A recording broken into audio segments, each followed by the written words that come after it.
think that the movements to make ecocide a crime and the movement to give rights to nature and also the movement for commons governance, ecological commons governance, they strengthen each other because they all come from, let's say, an ecocentric worldview, that we are actually in relationship to nature, that we are part of nature, that we are not separated from nature. And our current legal paradigm comes from this anthropocentric way of thinking, of seeing the world and seeing our relationship to nature. And I think that has caused so much damage and destruction.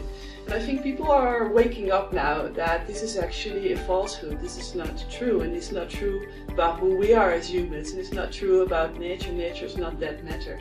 It is alive, it's vibrant, it is creative, and I really like that science is telling us this. Science is really telling and affirming that nature is, let's say, alive, that it has creativity, that it is interconnected, that life is interconnected. So I think this insight from science can really help us to maybe give more permissions to ourselves to acknowledge that this is also what we feel inside.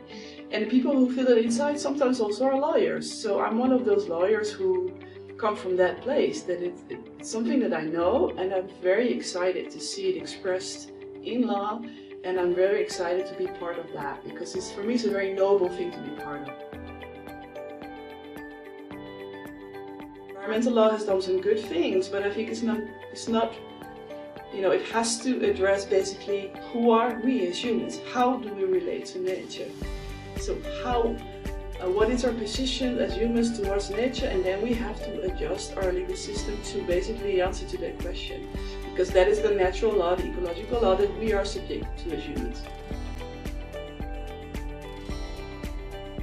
EU has a lot of influence, and if EU would adopt the rights of nature as a basic principle for governance within the EU, it would also mean that it will affect the foreign policy of the European Union, and also what the European Union can import or cannot import. So which products do we allow in the European market? How should products be produced? If the rights of nature are honored, this would really change our economic system, and that would influence the global economic system, because the EU has a powerful position as a market, import but also export.